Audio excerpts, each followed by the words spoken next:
Naka-on ba yun? Blue? Mm. So, let me read it. Let me. Merong tanong si si sister. Ipapop ko dyan. For sure nakapop yan. Hi guys! So Hello, ngayon, bisita siya sa aking channel. Charot.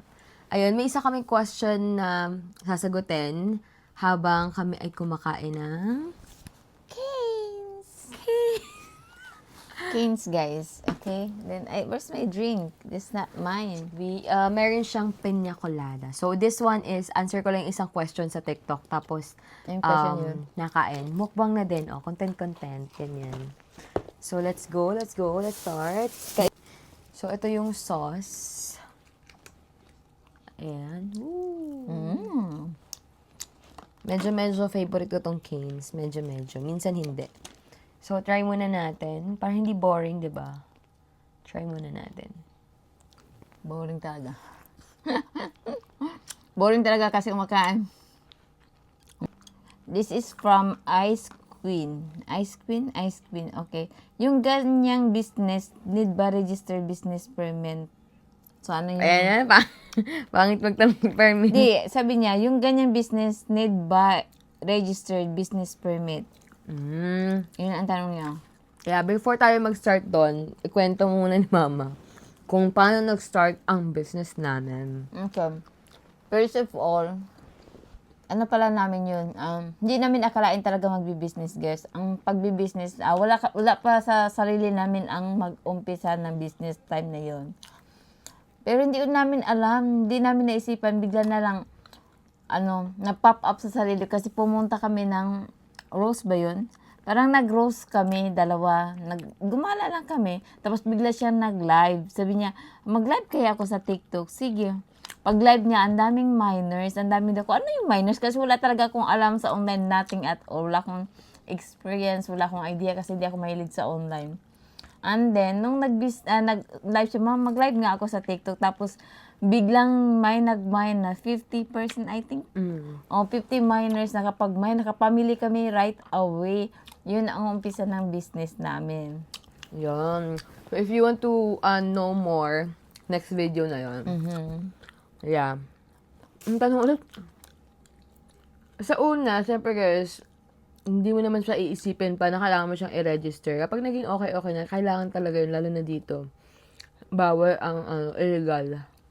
Kailangan lahat legal. Even the taxes, kailangan nyo yung bayaran. Di ba minsan sa atin, sa Philippines, may small business tayo, minsan inire-register lang natin siya sa DTI, pero hindi talaga tayo nag-BIR. Pero ngayon, kailangan na ng BIR, di ba? So, ayun, kailangan talaga i-register kasi, una, maraming perks, di ba? Sa mga bulk buyer kayo, may mga, ang tawag nito, perks kayo na makukuha dun sa registered business nyo. Tama. Yun. Maraming perks, as in maraming perks. Discounts, everything. Which is mabibenta nyo ng mas mura yung items sa mga bentahan nyo. Diba? Laking discount ka mo. Pag bulk buyer ka, iba yung discount ng bulk buyers sa normal na mamimili. Kaya minsan napansin nyo, mura yung mabenta dahil may discount ka. Kung ano yung discount namin, binibigay din namin yan sa mga customer. Yes. Hindi namin inaangkin. Look at the chicken. Tapos yung bread, masarap. Masarap kumainit-init. Masarap to pag bagong luto. Hala? Bagong luto. Dalawa na nakain mo ba? Isa lang? Dalawa lang yun? Gabi ka? Bakit ilan ba in-order mo? Tatlo. Hindi pa yung bilangan ako, guys. Saksi kayo, guys. Saksi talaga kayo. Talagang kinain ko, hindi ko pa nga naubos yun. Tatlo to kanina, di ba? Tatlo na binili niya, pero dalawa lang yan. ano ako? Ang lakas umamon. Ay, nahulog yung kinakain ko. Ano ba yan? Asan na yung isa? Ano yun? Labas mo na. Guys, dip niyo yan dyan. Yeah. Anyway, guys. May question lang kayo about sa amin. Comment lang down below, okay? Huwag kayo mahiya. Okay, mahiya. Huwag kayo mahiya. Go lang. Masarap yung bread nila, as in. Ay, tawag sa bread na to eh. Ang tawag sa bread na to, comment down below. Wow, crunchy. Ayan. ketchup gap eh. Tingnan mo. Yummy eh. Sa yung ketchup. Ang sarap yung saslan. Ano? Next na gusto niyong ipatikim. Kaya nga, tikman natin lahat.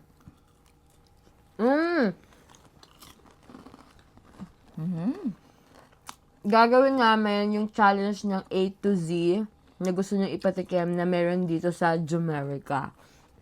Okay, letter A. Letter A, Comment down below, okay?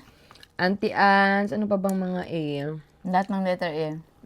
Alam ko, Auntie Anne's. I love it. Ako pa. Yum yun. So, ayun lang guys. See you in our next video. Bye-bye!